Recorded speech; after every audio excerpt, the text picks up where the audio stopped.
It was a Tuesday morning, like any other, when Sarah Martinez decided to grab her usual coffee from the corner cafe on 5th Street.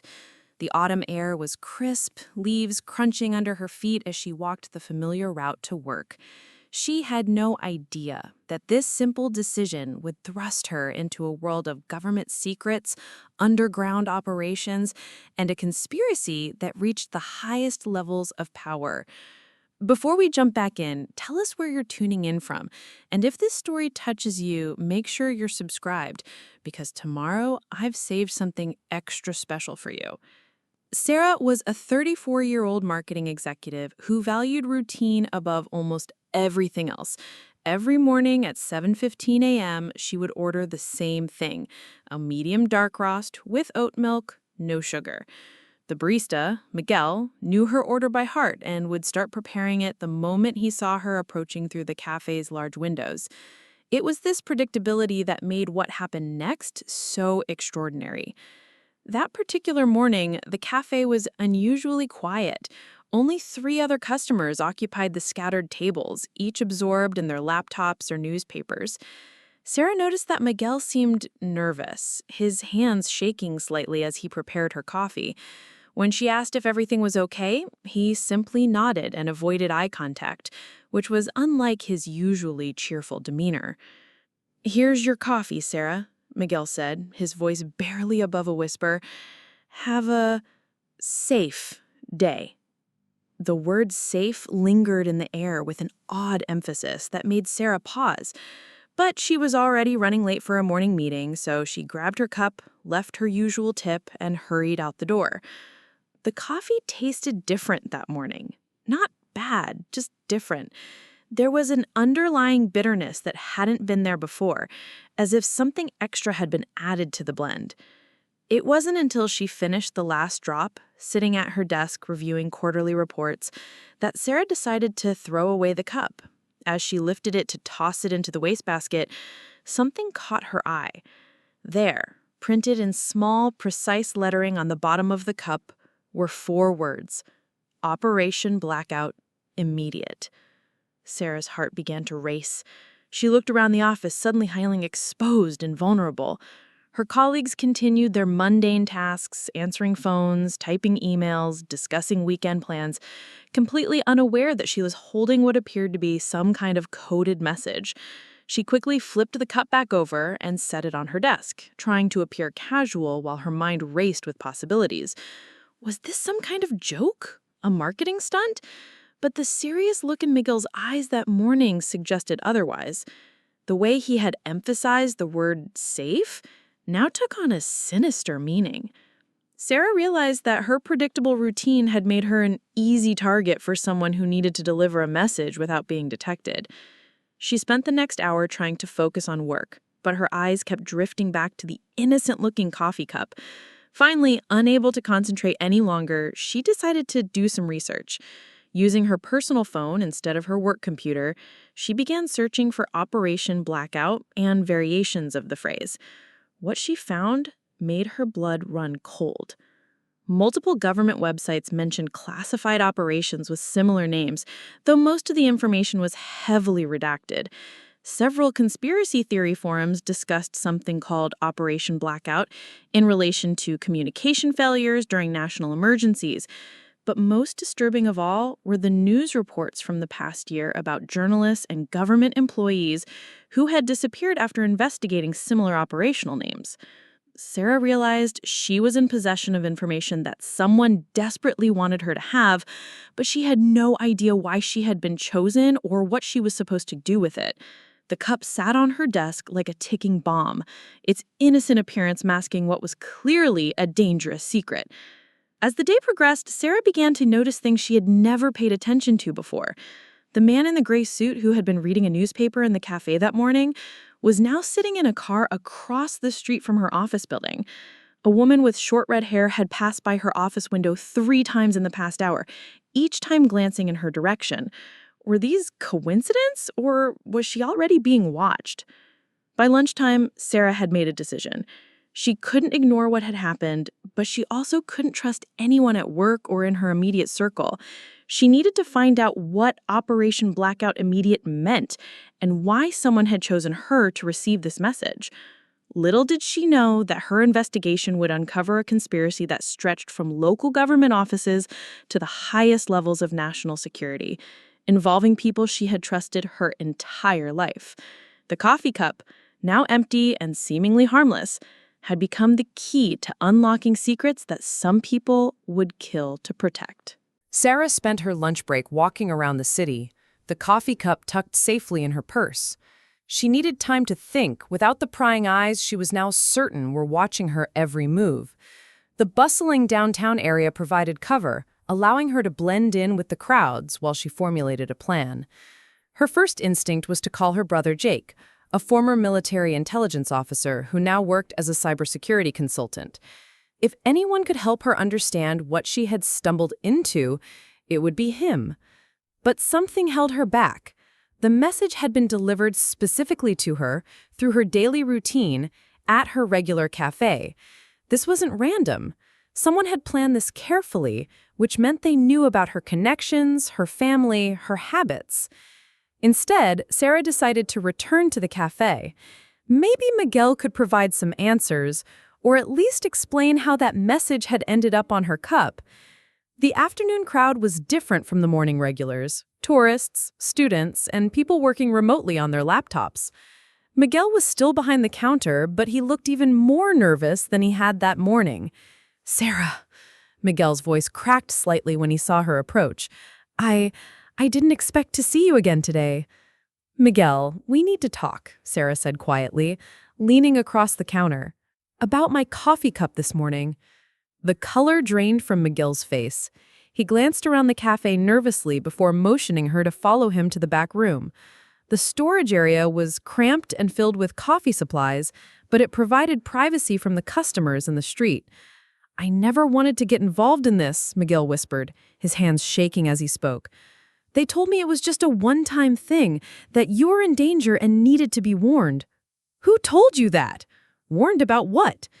Miguel pulled out his phone and showed Sarah a text message from an unknown number.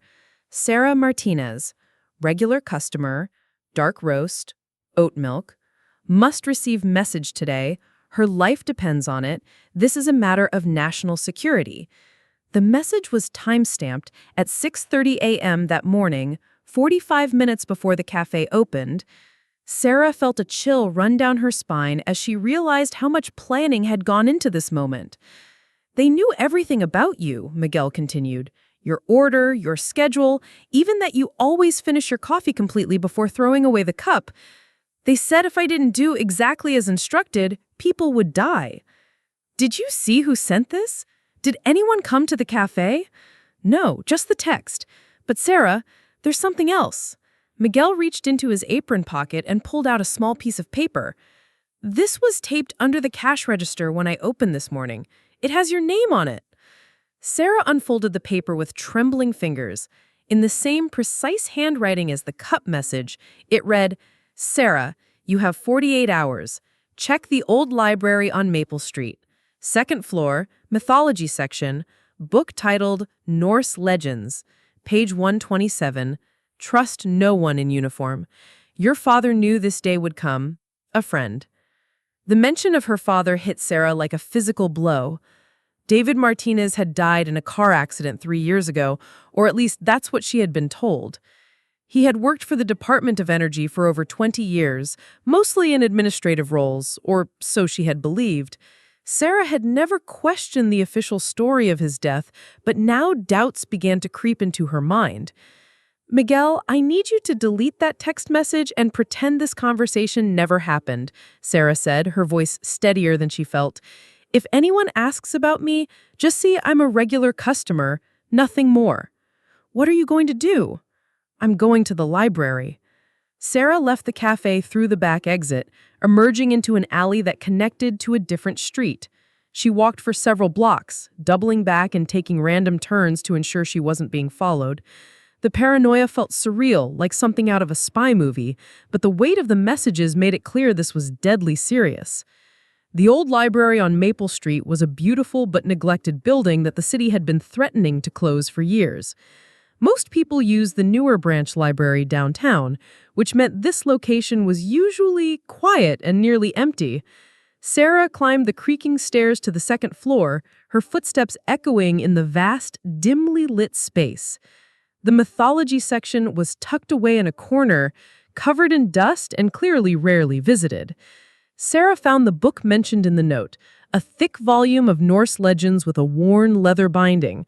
Her heart pounded as she turned to page 127. The page appeared normal at first, containing a story about Odin's ravens, but when Sarah looked closer, she noticed that certain letters were marked with tiny pencil dots. When she wrote down the marked letters in sequence, they spelled out, Storage Unit 247 Industrial District, Key hidden behind photo, kitchen drawer your apartment. Trust Jake after reading this. Sarah stared at the message, her mind reeling. Someone had known she would come here, had prepared this elaborate trail of clues specifically for her, but most shocking of all was the realization that someone had been inside her apartment, hiding a key in her kitchen drawer. Her safe private space had been violated, and she hadn't even known it. The reference to trust Jake after reading this suggested that her brother was somehow connected to whatever her father had been involved in. Sarah realized that her entire life might have been built on lies, and the people closest to her had been keeping secrets that were now putting her in mortal danger. Sarah's hands trembled as she carefully tore the page from the Norse Legends book, folding it small enough to hide in her wallet. The old library felt oppressive now, its silence no longer comforting, but threatening. Every creak of the building, every shadow in the periphery of her vision seemed to harbor potential danger. She needed to get home and find that key, but first, she had to make sure she wasn't leading anyone to her apartment. The walk home took twice as long as usual, as Sarah employed every counter-surveillance technique she could remember from spy movies and crime shows. She ducked into stores, used reflective surfaces to check behind her, and took seemingly random detours through residential neighborhoods. By the time she reached her apartment building, she was reasonably certain she hadn't been followed, but the paranoia had settled into her bones like a permanent chill. Sarah lived in a modest one-bedroom apartment on the fourth floor of a converted brownstone. The building was old but well-maintained, with thick walls that usually made her feel secure.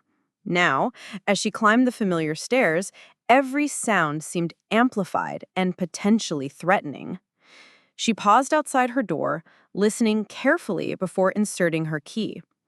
Everything appeared normal, but Sarah now understood that normal was an illusion. Inside her apartment, Sarah went straight to the kitchen. The drawer mentioned in the message was the one where she kept her takeout menus and random household items. Batteries, rubber bands, expired coupons. She pulled everything out onto the counter, her heart racing with anticipation and dread. At first, she found nothing unusual, but then, behind a faded photo of her and her father from her college graduation, she felt something small and metallic. The key was tiny, the kind used for storage lockers or safety deposit boxes. Attached to it was a microscopic tag with the number 247, confirming the storage unit number from the library message. Sarah stared at the key, remembering the photo it had been hidden behind. In the picture, her father was smiling proudly, his arm around her shoulders as she held her diploma. He looked like any other proud father, not someone involved in government conspiracies and secret operations. But as Sarah studied the photo more closely, she noticed something she had never seen before. Her father was wearing a small pin on his lapel, so small she had never paid attention to it, but now it seems significant. Sarah's phone buzzed with a text message, making her jump. It was from Jake. "Hey sis, can we meet for dinner tonight? I have something important to discuss with you." The timing was too convenient to be coincidental. According to the library message, she was supposed to trust Jake after reading it, but she wasn't sure if she could trust anyone anymore. Before responding to Jake, Sarah decided to do some research on the pin she had noticed in the photo. Using her laptop, she searched for images of government agency pins, military insignias, and law enforcement badges. After nearly an hour of searching, she found it. The Eagle and Lightning Bolt design belonged to something called the Strategic Intelligence Coordination Office, a division she had never heard of, buried deep within the Department of Energy's organizational structure. The SICO, as it was apparently known, was described in vague terms as a liaison office for interagency cooperation on matters of national security related to energy infrastructure. The description was deliberately bland and bureaucratic, the kind of language designed to hide rather than explain. But Sarah found several academic papers that referenced SICO's involvement in classified operations during the Cold War, and more recent mentions in congressional testimony about cybersecurity threats to the power grid. Her father hadn't been just an administrative worker at the Department of Energy. He had been part of something much more significant and dangerous. The car accident that killed him 3 years ago was looking less and less like an accident. Sarah texted Jake back. "Let's meet at Romano's at 7. Just the two of us." Romano's was a small Italian restaurant they had been going to since they were kids. It was public enough to feel safe, but intimate enough for a private conversation. If Jake was part of whatever her father had been involved in, she needed to know how much her brother knew about their real life and whether she could trust him with the dangerous knowledge she had acquired. As evening approached, Sarah prepared for what might be the most important conversation of her life. She made copies of all the messages she had received, hiding them in different locations around her apartment. If something happened to her, she wanted there to be evidence of what she had discovered. The storage unit key felt heavy in her pocket as she walked to the restaurant.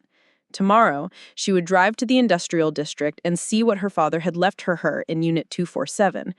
But tonight, she needed to find out how much her brother knew about their father's real life and whether she could trust him with the dangerous knowledge she had acquired.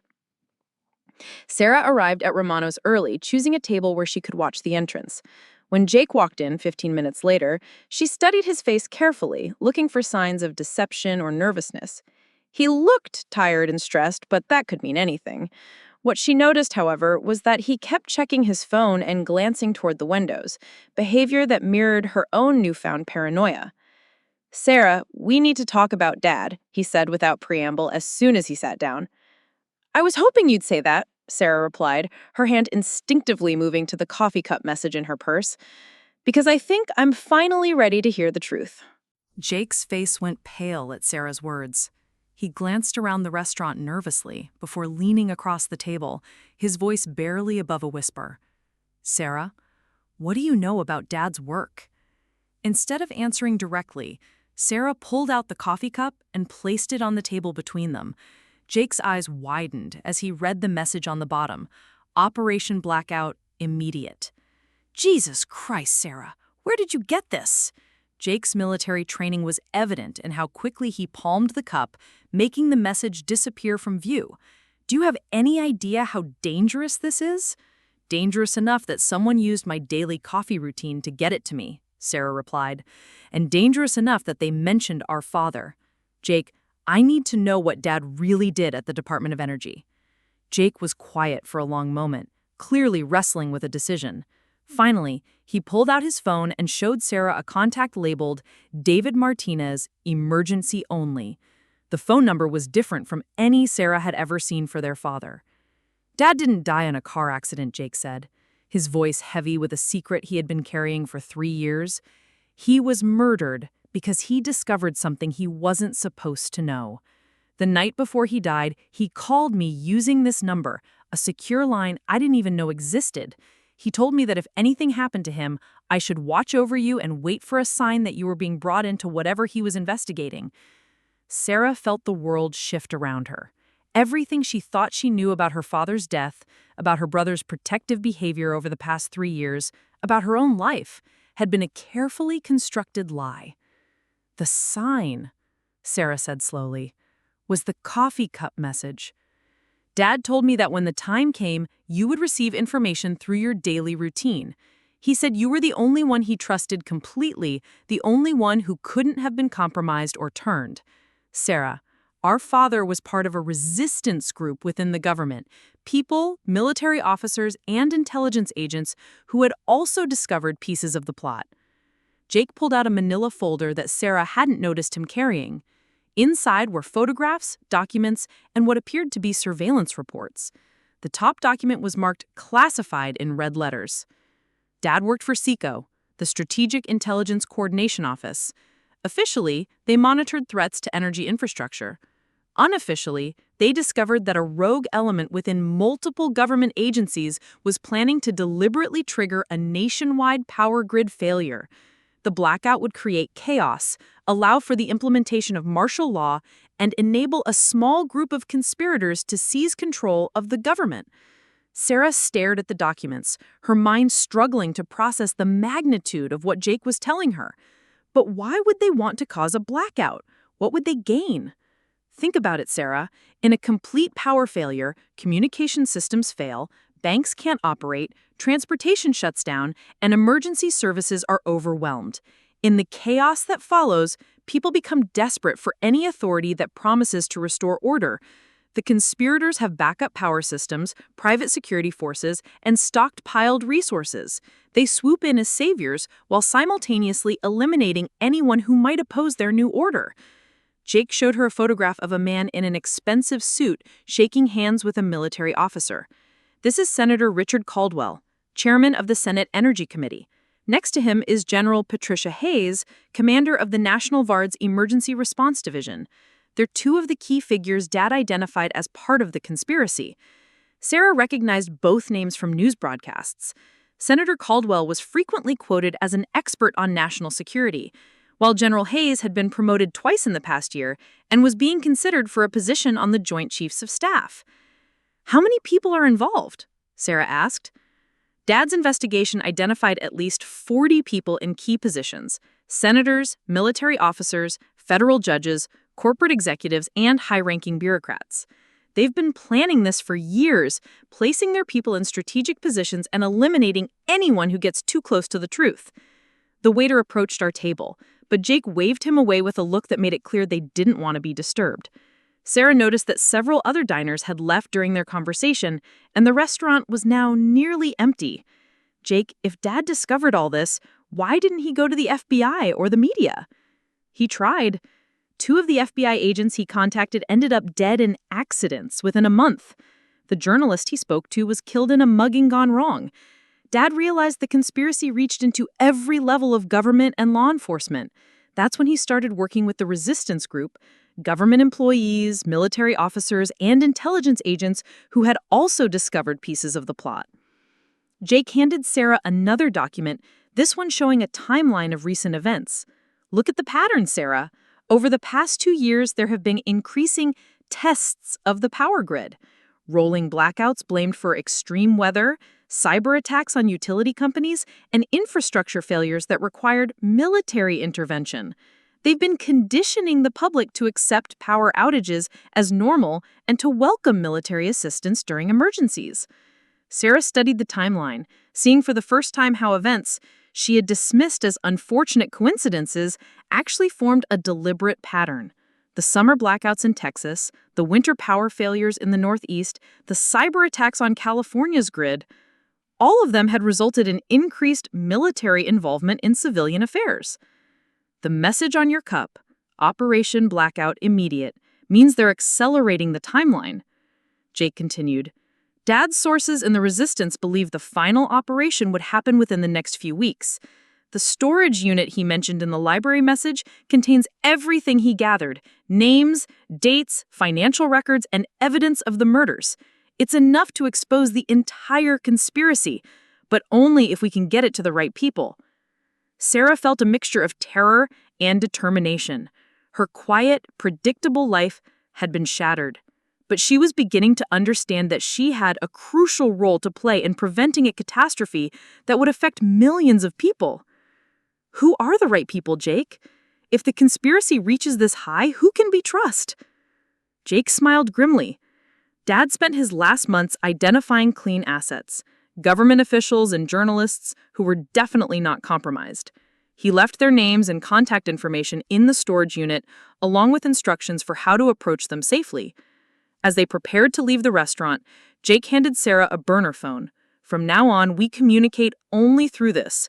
Your regular phone, your apartment, your office, assume they're all being monitored. Tomorrow we go to the storage unit together. And Sarah, there's something else you need to know. The resistance group didn't die with Dad. They've been waiting for you. Sarah barely slept that night, her mind racing with the revelations Jake had shared. Every sound in the building seemed threatening. Every shadow could hide a potential assassin. She had unplugged her regular phone and laptop, covering the cameras with tape, and moved her furniture to barricade the door. The paranoia felt both absurd and absolutely necessary. At dawn, she met Jake at a 24-hour diner across town, far from her usual haunts. He looked as exhausted as she felt, and she realized he had probably been living with this constant fear for 3 years. The burden of protecting her while knowing the truth about their father's death must have been enormous. "Before we go to the storage unit, there's someone you need to meet," Jake said, sliding a photograph across the table. It showed a woman in her 50s with graying hair and intelligent eyes. Dr. Elena Vazquez. She worked with Dad at Psycho and was part of his resistance group. She's been tracking the conspiracy's activities for the past 3 years and believes we have less than 2 weeks before they implement the final phase. What's the trigger point? A joint military exercise called Grid Guardian, scheduled for next Friday. Officially, it's a test of the military's ability to protect critical infrastructure during a cyber attack. But Elena's sources indicate it's actually the cover for implementing Operation Blackout. While everyone expects a simulation, the conspirators plan to use the exercise to cause real, permanent damage to the power grid. Sarah felt her stomach drop. Next Friday was only 10 days away. How can they get away with causing actual damage during a military exercise? Because the people running the exercise are part of the conspiracy. They'll claim the damage was caused by a more sophisticated cyber attack than anticipated, or by enemy agents who use the exercise as cover for a real attack. The chaos that follows will provide the justification for martial law and the suspension of normal government operations. Jake showed her another document, this one detailing the geographical targets for Grid Guardian. The exercise would focus on power stations in 12 major metropolitan areas: New York, Los Angeles, Chicago, Houston, Philadelphia, Phoenix, San Antonio, San Diego, Dallas, San Jose, Austin, and Jacksonville. If these cities lost power simultaneously, the cascading failures would likely bring down the entire national grid. 40 million people would be without power immediately. Within 72 hours, the cascading failures would affect nearly the entire continental United States.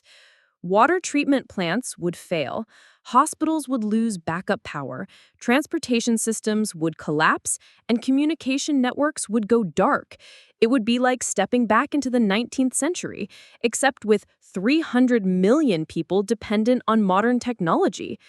The magnitude of the planned catastrophe was almost incomprehensible. Sarah tried to imagine New York City without power, without water, without communication systems. The social chaos would be immediate and devastating. Preparing and narrating the story took us a lot of time, so if you are enjoying it, subscribe to our channel. It means a lot to us. Now, back to the story. "We need to get to that storage unit," Sarah said, her voice filled with new determination. "If Dad's evidence can stop this, we can't waste any more time." They drove to the industrial district in Jake's car, a route that took them through parts of the city Sarah had never seen before. The area was a maze of warehouses, storage facilities, and small manufacturing plants, the kind of place where someone could hide evidence or meet secretly without attracting attention. The storage facility was surrounded by a high fence topped with razor wire, but it was the kind of security designed to keep out casual thieves rather than determined investigators. Jake had brought bolt cutters, and they found a section of fence hidden from the road where they could enter without being seen. Storage Unit 247 was in the back corner of the facility, tucked between larger units that provided cover from the main roadway. Sarah's hands shook as she inserted the key her father had hidden in her apartment. The lock turned with a soft click that seemed unnaturally loud in the morning quiet. Inside the unit, Sarah gasped. Her father had created what could only be described as a command center. The walls were covered with photographs, documents, charts, and maps, connected by colored string that traced relationships between different people and events. File cabinets lined one wall, while a desk in the center held multiple computers and communication equipment. "My God," Sarah whispered. "How long was Dad working on this?" "Based on the dates on some of these documents, at least 5 years," Jake replied, examining a timeline that covered one entire wall. "Sarah, look at this." He was pointing to a section of the wall labeled Sarah Martinez, Contingency Plan. Below her name were photographs, documents about her education and career, psychological profiles, and what appeared to be detailed plans for bringing her into the resistance operation. Dad planned all of this, Sarah realized. He knew that someday he would be killed, and he prepared for you and me to continue his work. The coffee cup message, the library clues, even meeting Elena was all part of his contingency plan. Among the documents about her, Sarah found a sealed envelope with her father's handwriting written on it. Inside was a letter dated just 2 days before his death. "My dearest Sarah, if you are reading this, then the worst has happened, and I am no longer able to protect you or our country from the forces that seek to destroy our democracy. I have spent the last 5 years uncovering a conspiracy so vast and dangerous that I sometimes questioned my own sanity. But the evidence is overwhelming, and the threat is real.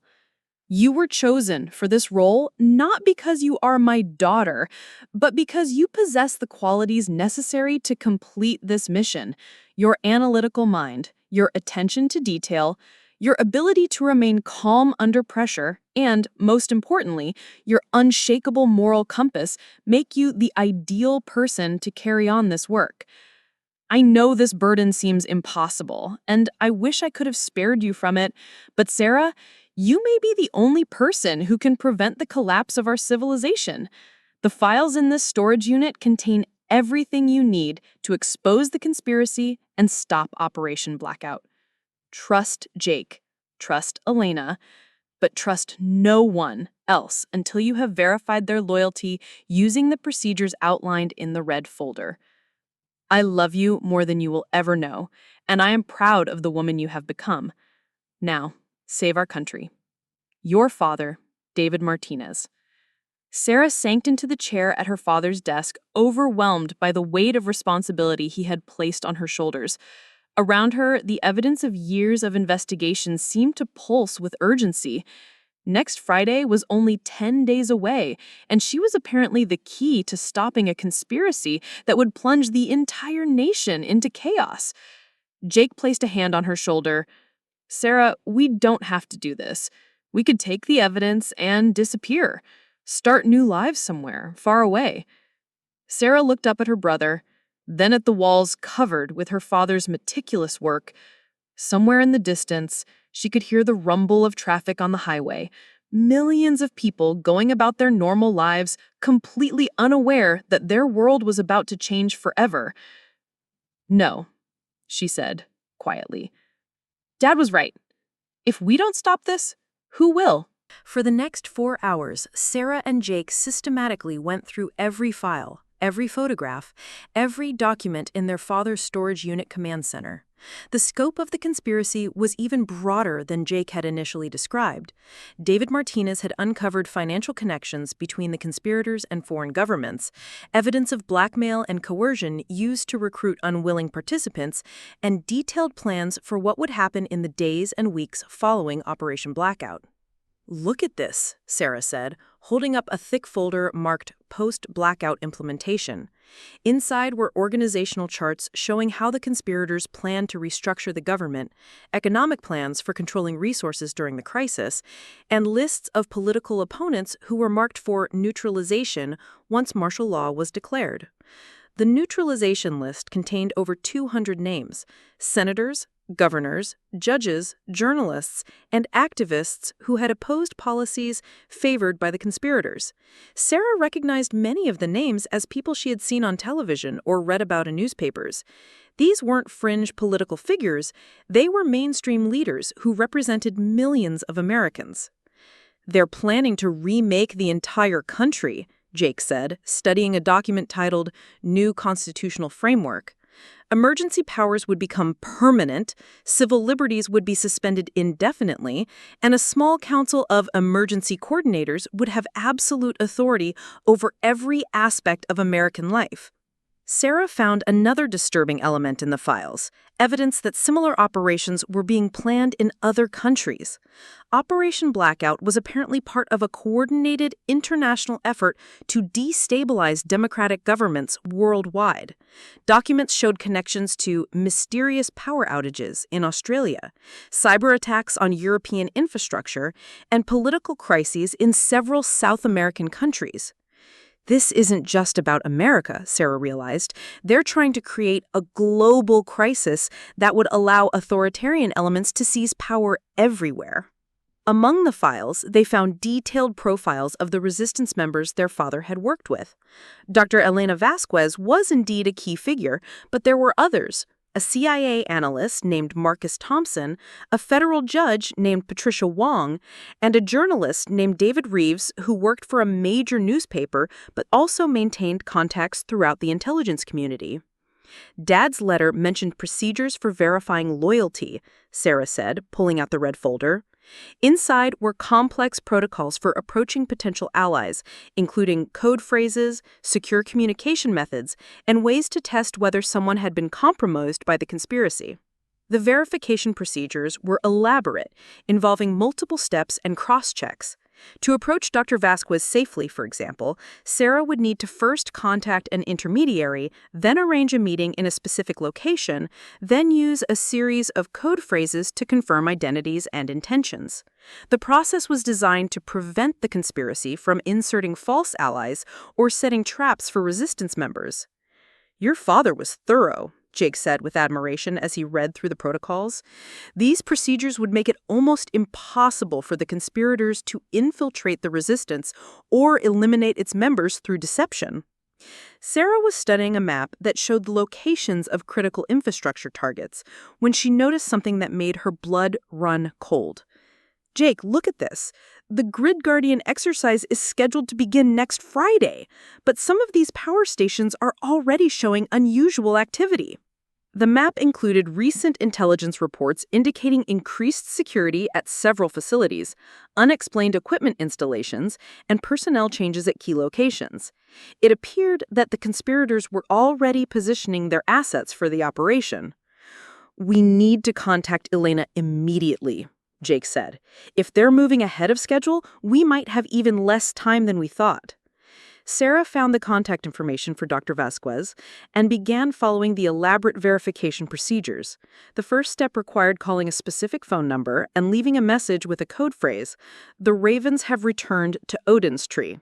The reference to Norse mythology connected back to the library book where Sarah had found her first clues. While they waited for a response from the intermediary, Sarah continued exploring the storage unit.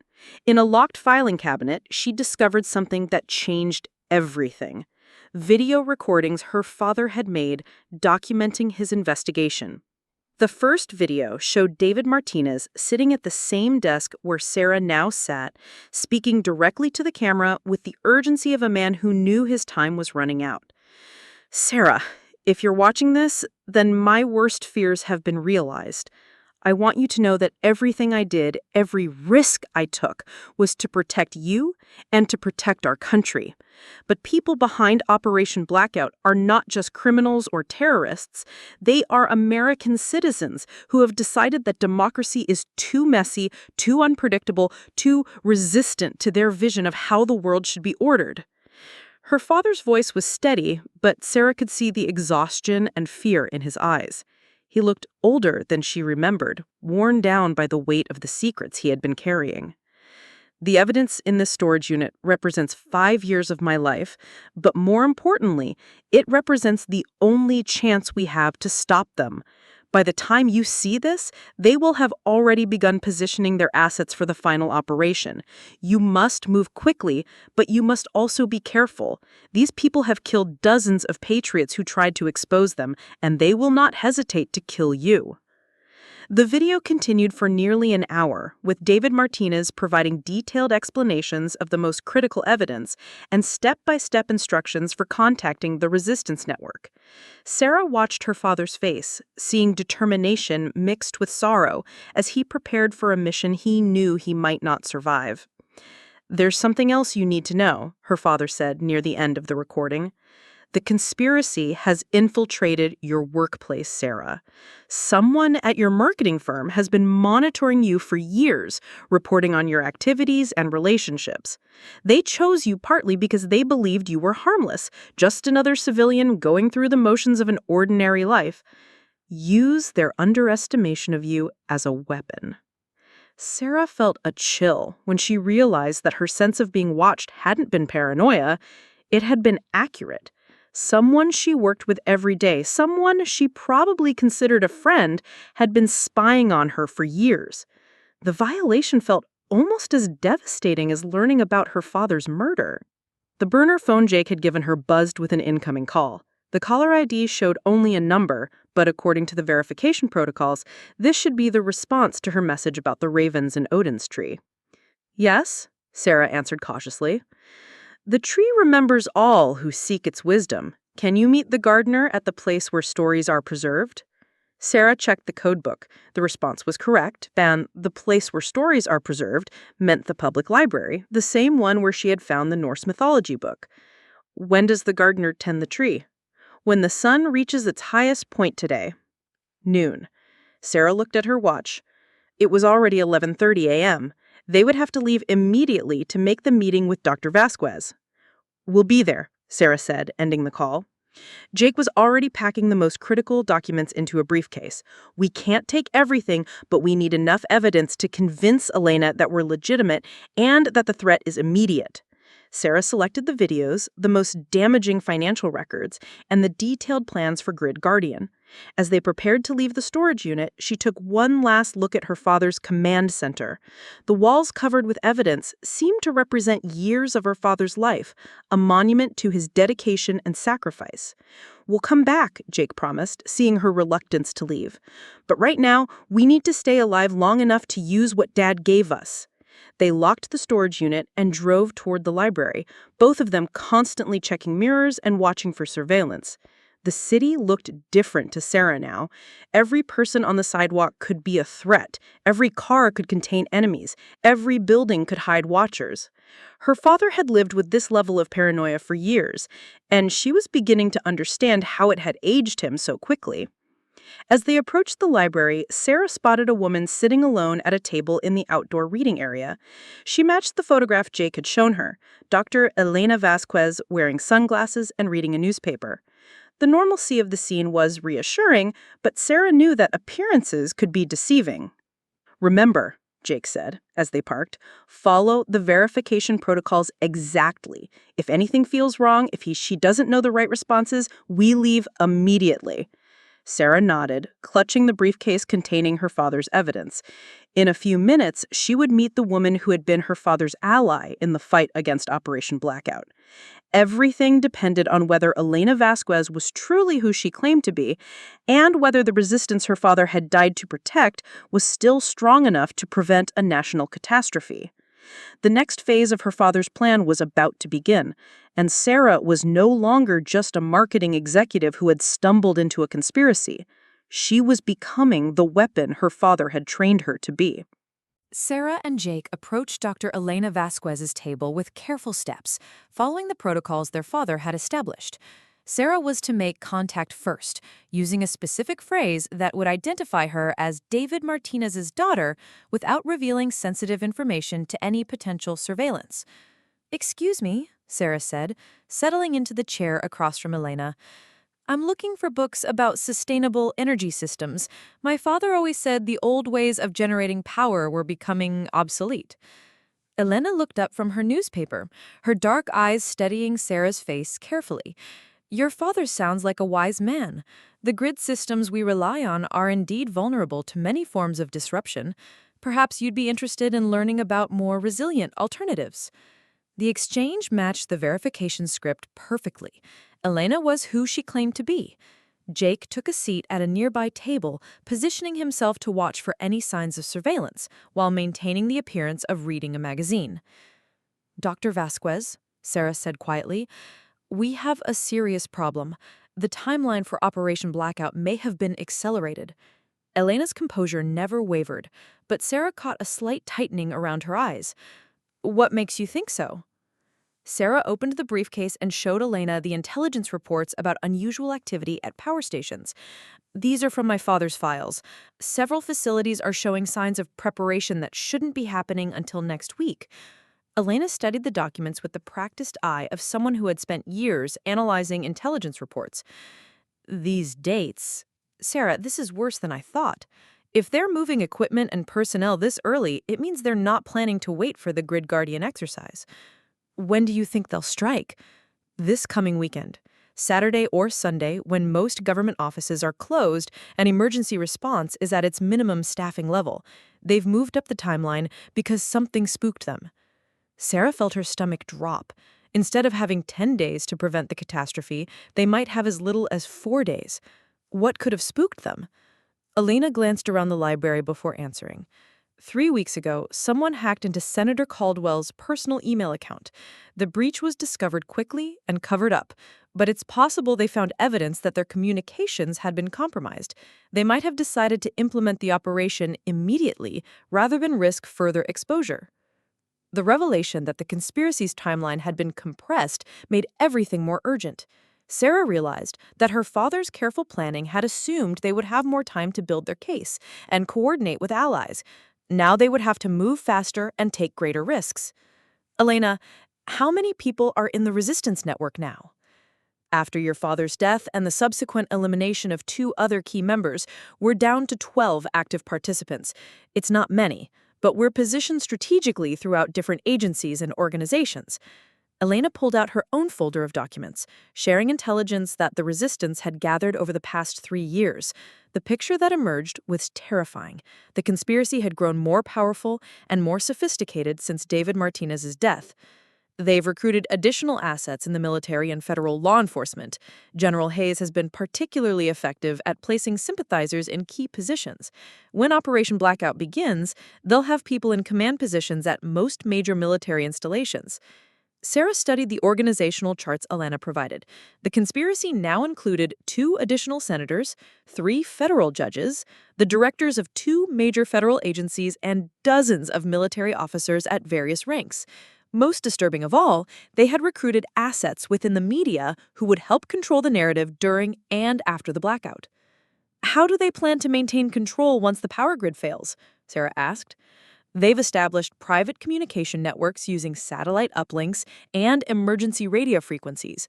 While the general population is in the dark, literally and figuratively, the conspirators will maintain full communication capability. They've also stockpiled fuel, food, and medical supplies at secure locations throughout the country. Elena showed Sarah a map marked with the locations of these supply depots. There were dozens of them, strategically positioned to allow the conspirators to maintain operations even during an extended blackout. Some were hidden in seemingly innocent facilities, rural warehouses, private airfields, and industrial complexes that appeared to serve legitimate purposes. Sarah, there's something else you need to know about the timing. Next Monday is Columbus Day, a federal holiday. Many government offices will be closed, and congressional session won't resume until Tuesday. If they trigger the blackout this weekend, they'll have at least 2 days to consolidate power before normal government operations can resume. The holiday schedule provided the perfect cover for the conspiracy. By the time Congress could convene an emergency session or federal agencies could mount a coordinated response, the conspirators would have implemented martial law and established their new authority structure. What's our plan? Sarah asked, feeling the weight of responsibility settling on her shoulders. How do we stop something this big with only 12 people? Elena smiled grimly. Your father anticipated this scenario. He didn't just gather evidence of the conspiracy, he identified their critical vulnerabilities. Operation Blackout depends on precise coordination between multiple systems and locations. If we can disrupt their communications at the moment they begin implementing the blackout, their carefully orchestrated plan becomes chaos. She pulled out a detailed schematic showing the communication networks that conspirators would use during the operation. They're using a hybrid system, satellite uplinks for long-distance communication and secure radio networks for local coordination. If we can jam or disrupt their communications at the moment they begin implementing the blackout, their carefully orchestrated plan becomes chaos. Sarah studied the technical diagrams, trying to understand the complexity of what Elena was proposing. Do we have the capability to disrupt their communications? One of our resistance members is Dr. Marcus Thompson from the CIA's Technical Services Division. He's been working on countermeasures for exactly this scenario. The jamming equipment exists, and we know the frequencies they'll be using. But jamming their communications won't restore power to the grid once they've damaged it. That's true, but it will prevent them from implementing the second phase of their plan, the coordinated takeover of government functions. Without communications, their assets in different locations won't be able to coordinate their actions. The blackout will still happen, but the coup will fail. Elena's plan was risky and complex, but it offered hope. If they could prevent the conspirators from seizing political control during the blackout, there would be time for legitimate authorities to restore order and investigate the conspiracy. There's one more thing, Elena said, lowering her voice even further. We have reason to believe that President Morrison is not part of the conspiracy, but some of his closest advisors are. When the blackout begins, the conspirators will try to isolate him and control his access to information. We need to make sure he knows what's really happening. The idea of trying to contact the president directly seemed impossible to Sarah, but Elena had clearly thought this through. Marcus Thompson has maintained a back-channel communication with a Secret Service agent who is definitely clean. When the time comes, we can get word to the president through that channel. Sarah realized that her father's resistance network was more sophisticated than she had initially understood. David Martinez hadn't just gathered evidence, he had built a counter-conspiracy capable of disrupting the plot against American democracy. When do we begin? Sarah asked. Tonight. We need to position our people and equipment before the weekend. Sarah, I have to ask, are you prepared for what comes next? Once we start active operations against the conspiracy, there is no going back. They will try to kill you, and they will try to kill everyone you care about. Sarah thought about her father's letter, about the weight of responsibility he had placed on her shoulders, about the millions of people who would suffer if Operation Blackout succeeded. I'm ready. Elena nodded approvingly. Then welcome to the resistance, Sarah Martinez. Your father would be proud. That evening, Sarah found herself in a situation she could never have imagined just 48 hours earlier. She was sitting in a secure safe house on the outskirts of the city, surrounded by federal agents, military officers, and intelligence professionals who had risked their careers and their lives to fight a conspiracy that reached the highest levels of government. The safe house was a modest suburban home that appeared completely ordinary from the outside. Inside, however, every room had been converted into a makeshift command center. The living room contained communication equipment and computer terminals, the dining room held maps and planning materials, and the bedrooms had been transformed into sleeping quarters for the resistance members who had gone underground. Dr. Marcus Thompson turned out to be a soft-spoken man in his 40s with prematurely gray hair and the intense focus of someone who spent his days dealing with classified technical systems. He showed Sarah the communication jamming equipment that would be crucial to their plan. These devices can disrupt satellite communications within a 50-mile radius, Marcus explained, pointing to equipment that looked like sophisticated radio transmitters. We have 4 units, which will position strategically around the D.C. area. When the conspirators try to coordinate their takeover, they'll find themselves operating blind. Sarah was impressed by the technical sophistication of the resistance's preparations, but she was also sobered by meeting the other members of the group.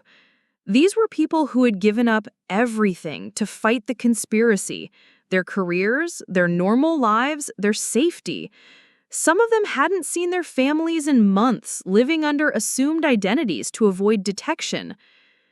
Judge Patricia Wong was perhaps the most remarkable member of the group. A federal appeals court judge with 30 years of experience, she had discovered the conspiracy when several cases related to energy infrastructure had been mysteriously reassigned away from her court. Her investigation into the pattern of reassignments had led her to David Martinez and the Resistance Network. The legal implications of what they're planning are staggering, Judge Wong explained to Sarah. Not only are they plotting to destroy critical infrastructure and overthrow the government, but they've corrupted the judicial system to protect their operations. At least a dozen federal judges are either active conspirators or have been compromised through blackmail. The journalist David Reeves had been investigating suspicious energy company acquisitions when he stumbled across connections to some of the same people Sarah's father had identified. His editor at the newspaper had killed his story, and subsequent investigation revealed that the editor was being paid by a shell company connected to the conspiracy. "I've been gathering evidence for a story that will expose everything," Reeves told Sarah, "but I need verification of some key facts, and I need a way to publish it that won't be suppressed or discredited. Your father's evidence provides the verification, and Elena has contacts with international media outlets that are beyond the conspiracy's reach." As the evening progressed, Sarah began to understand the scope of the Resistance's counter-operation. They had identified the primary command center the conspirators would use during Operation Blackout, a supposedly abandoned military facility in Virginia that had been secretly reactivated and equipped with advanced communication systems. "This is where Senator Caldwell and General Hayes will coordinate the operation," Elena explained, showing Sarah satellite photographs of the facility.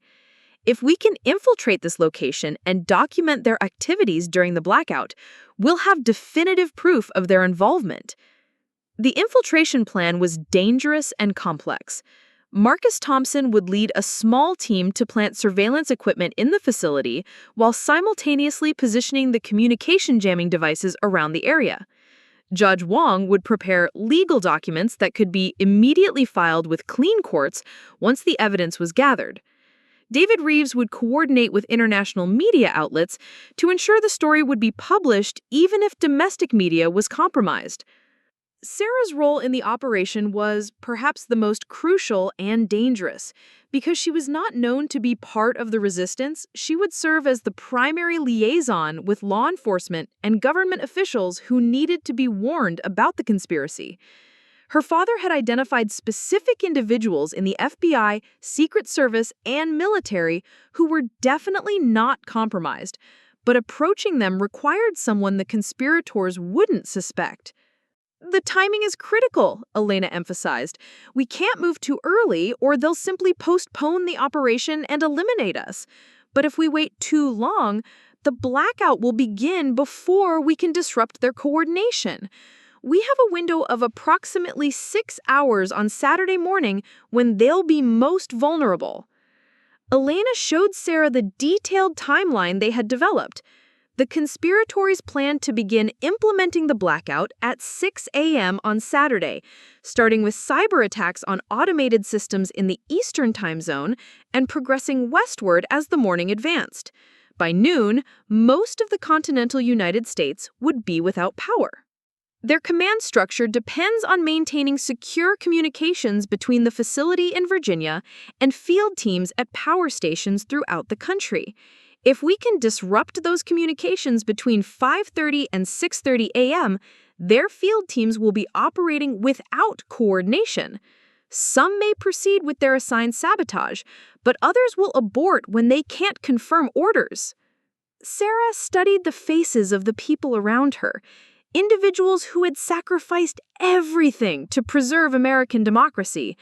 They were depending on her to make contact with the clean law enforcement officials, to convince them of the threat's reality, and to coordinate a response that could minimize the damage even if they couldn't prevent the blackout entirely. "There's one more thing," Elena said, pulling Sarah aside for a private conversation. "Your father left specific instructions about what should happen if the operation fails, if we're all killed or captured before we can stop them." Elena handed Sarah a sealed envelope marked Final Contingency. If everything goes wrong, if the conspiracy succeeds in implementing Operation Blackout and seizing control of the government, this envelope contains instructions for a longer-term resistance operation. Your father anticipated that the fight might continue for years. Sarah took the envelope, hoping she would never need to open it. The weight of responsibility was almost overwhelming, but she drew strength from her father's memory and from the courage of the people who had chosen to stand with her against impossible odds. Tomorrow we begin the most dangerous phase. Tomorrow we find out whether David Martinez's sacrifice will save our democracy or whether we'll join him as martyrs to a cause that history may never fully understand. As she settled into her sleeping bag in one of the converted bedrooms, Sarah reflected on how completely her life had changed since finding that message on her coffee cup. 2 days ago, she had been a marketing executive, worried about quarterly reports. Now she was a key player in an operation that would determine the future of American democracy. Outside, the city continued its normal rhythm, unaware that millions of lives hung in the balance. In less than 36 hours, Sarah Martinez would either help prevent a national catastrophe or witness the beginning of the end of America her father had died trying to protect. Friday morning arrived gray and overcast, the weather seeming to match the ominous mood that hung over the safe house. Sarah woke at dawn to find that most of the resistance members were already awake, making final preparations for what they all knew could be their last day of freedom, or their last day alive. Elena had spent the night coordinating with their contacts throughout the government and military. The intelligence they had gathered overnight was deeply troubling. Several power stations had reported routine maintenance activities that didn't match any scheduled work, and unusual military transport movements had been detected near critical infrastructure sites. "They're definitely moving tonight," Elena told the assembled group. "Our sources confirm that key conspiracy members have traveled to the command facility in Virginia. Senator Caldwell had arrived last night, and General Hayes is expected within the hour." Marcus Thompson was conducting final tests on the communication jamming equipment, ensuring that each device would function properly when activated. The technology was sophisticated, but also fragile. A single malfunction could compromise the entire operation. "I've identified their primary communication frequencies," Marcus reported. "They're using military-grade encrypted channels that normally require special authorization to access. The fact that they have access to these systems confirms that the conspiracy reaches high into the Defense Department." Sarah spent the morning reviewing her contact protocols one final time. She would be approaching 3 specific individuals her father had identified as absolutely trustworthy: FBI Deputy Director Catherine Mills, Secret Service Agent Robert Chen, and Army Colonel Sandra Hayes, General Hayes's own daughter who had become suspicious of her mother's recent activities. Each contact required a different approach and different verification procedures. Deputy Director Mills could be reached through an intermediary at the FBI's Counterterrorism Division. Agent Chen maintained a secure communication line for reporting threats against the president. Colonel Hayes would be the most difficult to approach, as she was currently stationed at Fort Bragg and would need to be convinced that her own mother was involved in treason. "Remember," Elena cautioned, "these people will be naturally skeptical. Claims about high-level conspiracies are exactly what real terrorists and foreign agents would use to sow confusion and discord. You'll need to provide specific evidence that proves both the reality of the threat and your legitimacy as a source." David Reeves had been working through the night to prepare multiple versions of his exposé, each tailored to different international media outlets. The story would be released simultaneously in the United Kingdom, Canada, Germany, and Australia, making it impossible for the conspirators to suppress the information even if they gained control of American media. "The international angle is crucial," Reeves explained to Sarah. If Operation Blackout succeeds, the conspirators will claim that foreign agents were responsible for the attack. Having the real story published by credible international sources will make it much harder for them to control the narrative. Judge Wong had prepared a comprehensive legal brief that could be filed immediately in multiple courts, seeking emergency injunctions against the military officers and government officials involved in the conspiracy. Even if the injunctions couldn't be enforced during the chaos following the blackout, they would create an official legal record of the resistance's allegations. The legal documentation serves two purposes. First, it provides a formal mechanism for legitimate authorities to act against the conspirators. Second, it creates evidence that we tried to work through proper legal channels, which will be important for establishing our credibility, Judge Wong told Sarah. As the day progressed, tension in the safe house became palpable. Everyone understood that they were about to attempt something that could either save the country or result in their deaths. The conspiracy had already demonstrated its willingness to murder anyone who threatened their plans, and the resistance members had no illusions about what would happen if they were captured. "Sarah," Elena said during a quiet moment, "I want you to understand that what we're asking you to do tomorrow is incredibly dangerous.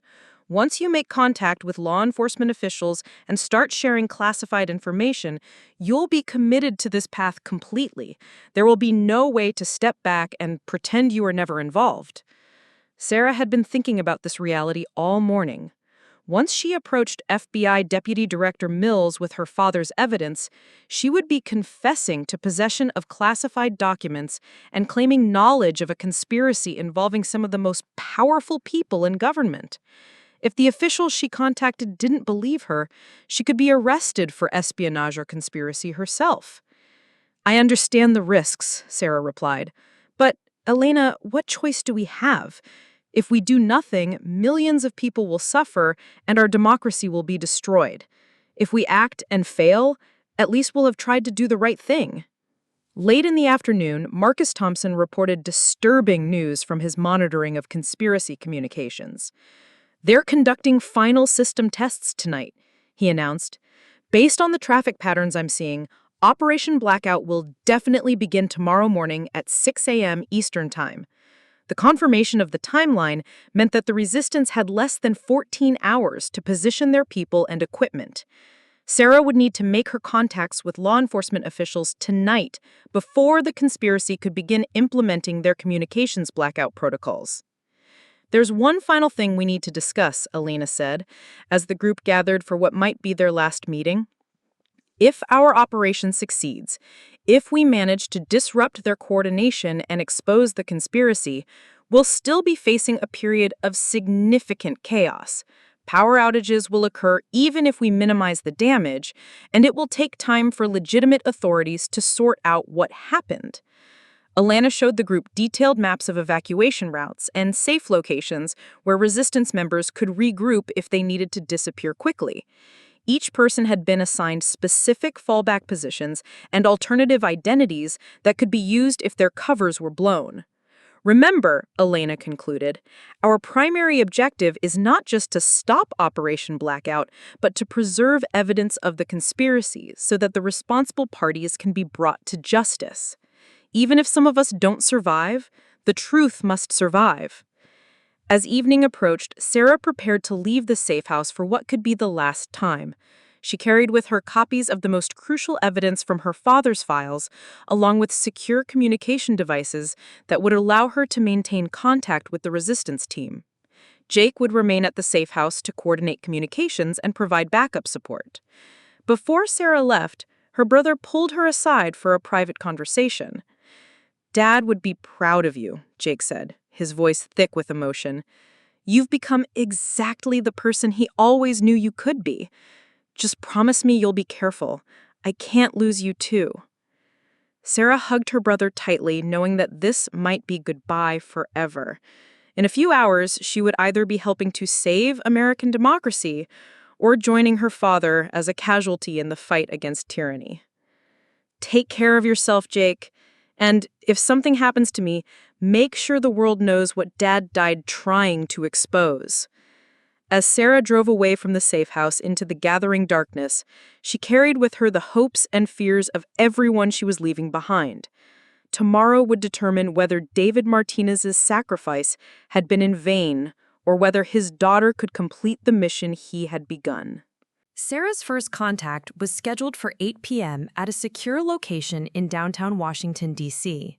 FBI Deputy Director Catherine Mills had agreed to meet after Sarah's intermediary had used the specific code phrases David Martinez had provided for approaching clean law enforcement officials. The meeting location was a 24-hour diner that served as an unofficial neutral ground for intelligence community personnel. Sarah arrived 15 minutes early, choosing a booth where she could observe the entire restaurant while maintaining clear sightlines to all exits. The paranoia that had seemed excessive just days ago now felt like essential survival instinct. Deputy Director Mills arrived precisely on time, a woman in her 50s with graying hair and the alert, cautious demeanor of someone who had spent decades dealing with genuine threats to national security. She sat across from Sarah and studied her face carefully before speaking. "You have 30 minutes to convince me that you're not a foreign agent, a terrorist, or a delusional conspiracy theorist," Mills said without preamble. "Start talking." Sarah had rehearsed this moment dozens of times, but facing an actual senior FBI official made the reality of what she was claiming seem almost absurd. She pulled out a folder containing copies of the most compelling evidence from her father's files. "Deputy Director Mills, my name is Sarah Martinez. My father was David Martinez, who worked for the Strategic Intelligence Coordination Office until his death 3 years ago. He was murdered because he discovered a conspiracy involving high-level government officials planning to deliberately destroy the national power grid." Mills examined the documents Sarah provided, her expression remaining neutral, but her attention clearly focused. When she reached the financial records showing payments from foreign shell companies to American government officials, her eyebrows rose slightly.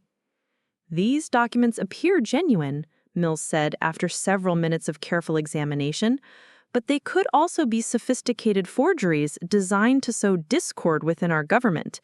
What makes you think this conspiracy is real rather than an elaborate deception operation?" Sarah had anticipated this question. She pulled out her phone and showed Mills a video message her father had recorded specifically for this situation. "Deputy Director Mills, David Martinez's voice said from the phone speaker, 'If my daughter is showing you this video, then Operation Blackout is imminent. You can verify my identity through psycho records, and you can verify the authenticity of the evidence through forensic analysis. But time is critical. The conspiracy plans to implement their operation within days of when Sarah makes contact with you.'" The video continued with David Martinez providing specific details about conspiracy members that were not included in the written documents, information that would have been impossible for foreign agents to obtain through normal intelligence gathering methods. Mills was quiet for several minutes after the video ended, clearly weighing the implications of what she had seen and heard. Finally, she pulled out her own secure phone and made a call. "This is Mills. I need an immediate background check on David Martinez, psycho, deceased approximately 3 years ago." "Yes, I'll wait." While Mills waited for the information, Sarah provided additional context about the timeline and the specific threat to the Grid Guardian exercise. By the time Mills' phone rang with the background check results, Sarah had laid out the entire scope of the conspiracy. Martinez, David. Psycho. Security clearance level 4. Death ruled accidental, but case file flagged for unusual circumstances. Mills said, reading from notes she had taken during the call. "Sarah Martinez, your father was indeed under investigation by our counterintelligence division at the time of his death. We suspected he had discovered something significant, but we were unable to determine what he had been investigating." The confirmation that the FBI had been aware of her father's activities provided crucial validation for Sarah's claims. Mills agreed to coordinate with the Resistance's operation, but she emphasized the limitations of what law enforcement could accomplish on such short notice. Even with this evidence, I can't authorize arrests of sitting senators and military officers without additional confirmation, but I can position FBI response teams to act quickly once we have definitive proof of criminal activity. Sarah's second meeting was with Secret Service agent Robert Chen, who had maintained a back-channel communication system for reporting unusual threats to presidential security. The meeting took place in a secure government facility, and Chen's response was more immediate and decisive than Mills had been. Agent Chen, I have evidence that suggests the president may be targeted for isolation or elimination during a planned infrastructure attack tomorrow morning. Chen examined the evidence carefully, paying particular attention to the organizational charts showing conspiracy members in key government positions. When he saw the names of people who had regular access to the president, his demeanor became visibly more alert. Some of these individuals have been involved in recent changes to presidential security protocols, Chen said grimly. If what you're telling me is accurate, they may have been positioning themselves to control the president's communication and movement during a crisis. Chen immediately began implementing enhanced security measures, including changes to the president's schedule and the replacement of certain security personnel with agents he knew to be absolutely loyal. He also established a secure communication channel that would allow the resistance to provide real-time intelligence during Operation Blackout. The most difficult contact was Colonel Sandra Hayes, General Hayes's daughter. Sarah had to travel to Fort Bragg in North Carolina, arriving at the base just before midnight. The meeting took place in the colonel's private office with security provided by military police officers Colonel Hayes had personally selected. Ms. Martinez, you're asking me to believe that my own mother is involved in a conspiracy to overthrow the United States government. You're going to need extraordinary evidence to support such an extraordinary claim. Sarah provided the evidence, but she also shared something more personal, her own experience of learning that her father had been living a double life, that people she had trusted completely had been keeping dangerous secrets. Colonel Hayes, I understand how difficult this is to accept. 3 days ago, I thought my father died in a car accident. Now I know he was murdered by the same people your mother is working with. I'm not asking you to take action against her, but I am asking you to help us prevent a catastrophe that will harm millions of innocent people. Colonel Hayes studied the evidence for over an hour, cross-referencing details with her own knowledge of her mother's recent activities and communications. Finally, she made her decision. I'll provide you with intelligence about military movements and communication protocols, and I'll position loyal personnel to respond quickly when the conspiracy reveals itself. But Ms. Martinez, if you're wrong about this, if my mother is not involved in what you're describing, I will personally ensure that you face the full consequences of your accusations. By 3 a.m. Saturday morning, Sarah had completed all 3 critical contacts. Law enforcement and military officials were positioned to respond to the conspiracy, international media outlets were prepared to publish the exposé, and the resistance team was ready to begin their counter-operation. The final phase of David Martinez's plan was about to commence. At 5:30 a.m. on Saturday morning, the resistance operation began with military precision. Sarah watched from the safe house as Marcus Thompson and his technical team departed in unmarked vehicles, carrying the communication jamming equipment that would hopefully cripple the conspiracy's coordination capability. Elena had established a command center in the living room, with multiple secure communication lines connecting her to resistance members throughout the Washington, D.C. area. Signal intercept confirms conspiracy communications are active, Marcus reported over the secure radio. They're conducting final system checks before beginning implementation. All jamming units are in position and ready for activation. Sarah monitored FBI frequencies as Deputy Director Mills coordinated the positioning of federal response teams. Agent Chen reported that the president had been moved to a secure location and that potentially compromised security personnel had been replaced. Colonel Hayes confirmed that loyal military units were standing by to respond to any unauthorized activities at critical infrastructure sites. At 5:45 a.m., the conspiracy's communications traffic suddenly intensified. Elena's intercepted messages indicated that Operation Blackout was entering its final countdown phase. They're beginning preliminary attacks on automated systems, Elena reported. Power stations in Maine and Vermont are showing signs of cyber intrusion. This is it. They're starting 15 minutes early. Marcus Thompson's voice crackled over the radio. Activating jamming systems now. All units, commence electronic warfare operations. The next few minutes were chaotic as reports flooded in from across the country. The conspiracy had indeed begun implementing their plan, but the resistance's jamming operation was having immediate effects. Several power stations that were supposed to be sabotaged remained operational because field teams couldn't receive confirmation of their orders. Jamming is working, Marcus reported. Their command facility is trying multiple frequencies, but we're blocking everything they attempt to use. They're losing coordination with field units. However, the partial success came with a devastating cost. Power stations in 3 major metropolitan areas, Boston, Atlanta, and Denver, went offline simultaneously as conspiracy operatives who had received their orders before the jamming began carried out their sabotage missions. Sarah watched news reports as over 12 million people suddenly found themselves without electricity. Emergency services were overwhelmed, transportation systems failed, and panic began to spread through the affected cities. The conspiracy had succeeded in creating the crisis they needed, even if it wasn't as extensive as they had originally planned. Elena, Sarah said, watching the chaos unfold on television, we've prevented the complete collapse, but millions of people are still suffering. What happens now? Now we get proof, Elena replied grimly. David Reeves is at the conspiracy's command facility with surveillance equipment. If he can document Senator Caldwell and General Hayes coordinating this attack, we'll have the evidence we need to expose them. David Reeves had infiltrated the supposedly abandoned military facility in Virginia by posing as a telecommunication technician responding to the communication disruptions. Hidden cameras in his equipment bag were recording everything that happened in the conspiracy's command center. The footage he transmitted back to the safe house was damning. Senator Caldwell could be clearly seen coordinating with military officers to expand the power outages to additional cities. General Hayes was directing National Guard units to strategic locations under the pretense of providing emergency assistance, but the resistance recognized these positions as staging areas for implementing martial law. Most shocking of all, the hidden cameras captured a conversation between Caldwell and an unidentified man who appeared to be giving orders to both the senator and the general.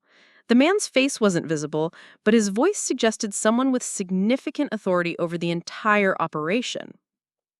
We have enough for partial implementation, the mysterious figure said. Began phase 2 in the affected areas. Declare martial law due to the infrastructure attacks and establish emergency command centers. We can expand to additional regions once we've consolidated control in Boston, Atlanta, and Denver. Deputy Director Mills received the surveillance footage and immediately coordinated with U.S. attorneys to begin preparing arrest warrants. However, the legal process would take hours, and the conspiracy was moving quickly to exploit the crisis they had created. Sarah, Elena said, we need you to make one more contact. Agent Chen has arranged for you to speak directly with the president. He needs to understand what's really happening so he can prevent the conspirators from manipulating him to declaring nationwide martial law. The secure communication with the president took place through an encrypted video link. Sarah found herself looking at the most powerful person in the world, a man who appeared tired and stressed as he dealt with what he believed was a terrorist attack on American infrastructure. Mr. President, Sarah began, the power outages in Boston, Atlanta, and Denver were not caused by foreign terrorists. They were carried out by American citizens as part of a conspiracy to overthrow your administration and establish authoritarian control over the United States. Sarah provided a concise summary of the evidence, showing the president the surveillance footage from the command center and explaining the connection between the current crisis and the broader conspiracy her father had discovered. President Morrison listened carefully, asking pointed questions about the evidence and the credibility of the sources. When Sarah finished her presentation, the president was quiet for several minutes, clearly struggling to accept the magnitude of the betrayal by people he had trusted. Ms. Martinez, if what you're telling me is accurate, then some of my closest advisors may be part of this conspiracy. How can I determine who I can trust? Sarah provided the president with a list of clean officials that her father had identified, including specific verification procedures that could be used to confirm their loyalty. She also warned him about the advisors who were likely compromised and might try to manipulate his response to the crisis. Mr. President, Senator Caldwell will probably contact you within the hour to recommend declaring nationwide martial law. General Hayes will support this recommendation with claims about additional terrorist threats. You must not give them the authority they're seeking. The president's response was swift and decisive. Within minutes of ending the communication with Sarah, he had ordered the Secret Service to place Senator Caldwell and General Hayes under surveillance and had begun implementing emergency protocols that bypassed potentially compromised advisors. At 8:30 a.m., as the conspiracy attempted to expand their operation to additional cities, FBI technical teams simultaneously raided the command facility in Virginia and arrested Senator Caldwell, General Hayes, and 12 other conspiracy members. The arrests were coordinated with international media releases that expose the full scope of the plot. The conspiracy's plan collapsed completely when their leadership was captured and their communications remained jammed. Field teams throughout the country found themselves isolated and without direction, leading many to abandon their missions rather than risk exposure. By noon, power had been restored to 2 of the 3 metropolitan areas, and emergency services were working to minimize the impact in Denver, where the damage had been more extensive.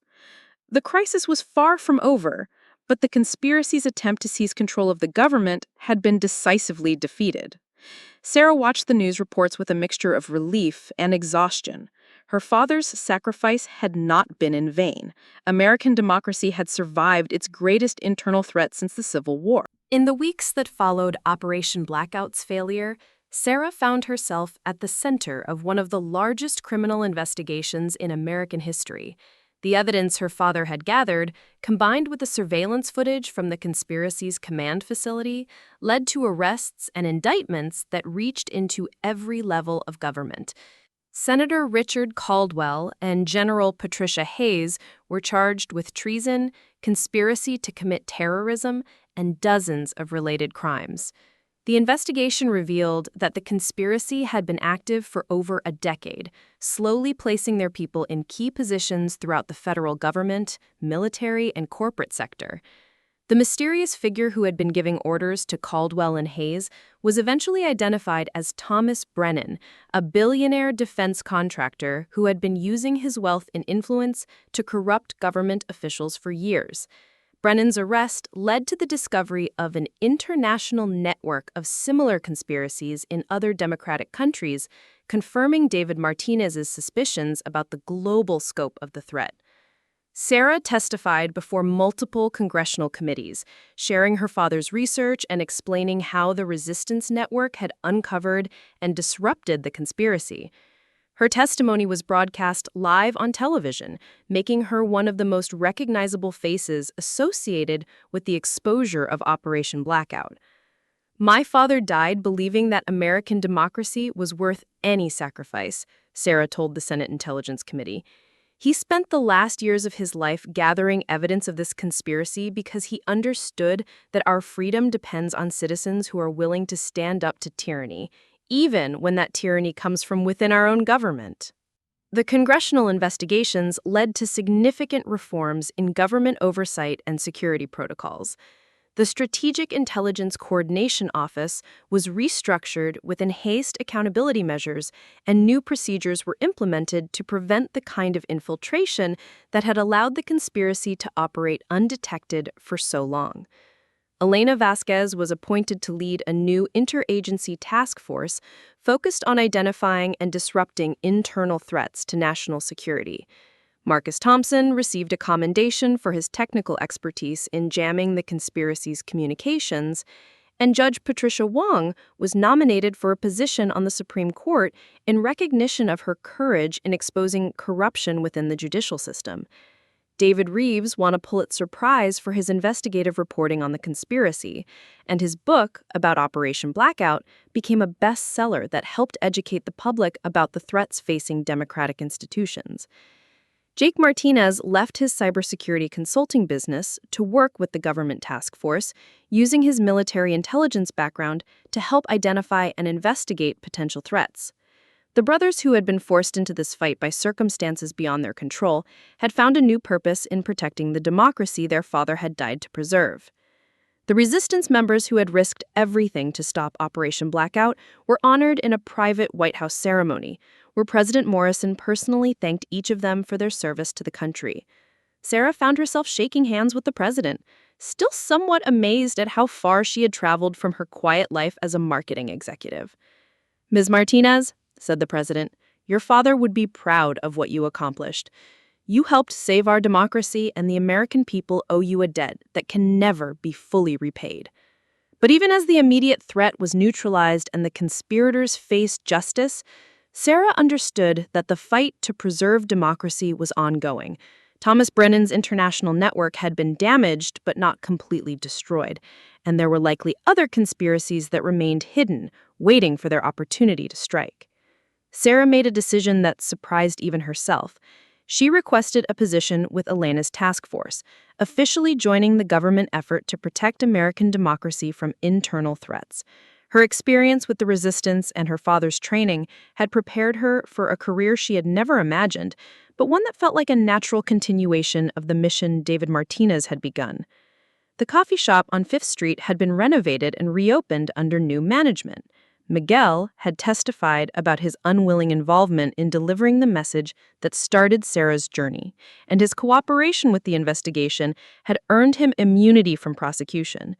He continued working as a barista, but Sarah never returned to her old routine of daily coffee visits. The simple predictability that had once defined her life was gone forever, replaced by a deeper understanding of the fragility of freedom and the constant vigilance required to preserve it. Sarah had learned that democracy is not a permanent achievement, but an ongoing responsibility that each generation must accept and fulfill. On the anniversary of her father's death, Sarah visited his grave for the first time since learning the truth about his murder. She brought with her a copy of the congressional report that had resulted from the Operation Blackout investigation, placing it on his headstone as a symbol of the mission completion. "We did it, Dad. We stopped them, and we made sure the world knows what they tried to do. Your sacrifice wasn't in vain." As Sarah walked away from the cemetery, she reflected on how a simple coffee cup with a mysterious message had changed not only her own life, but potentially the course of American history. The seemingly random encounter that had thrust her into a world of conspiracy and danger had actually been the culmination of years of careful planning by a father who understood that sometimes ordinary citizens must become extraordinary heroes when their country needs them most. The story of Operation Blackout became a reminder that democracy's greatest threats often come from within, and that its greatest defenders are usually ordinary people who choose to do extraordinary things when their country needs them most.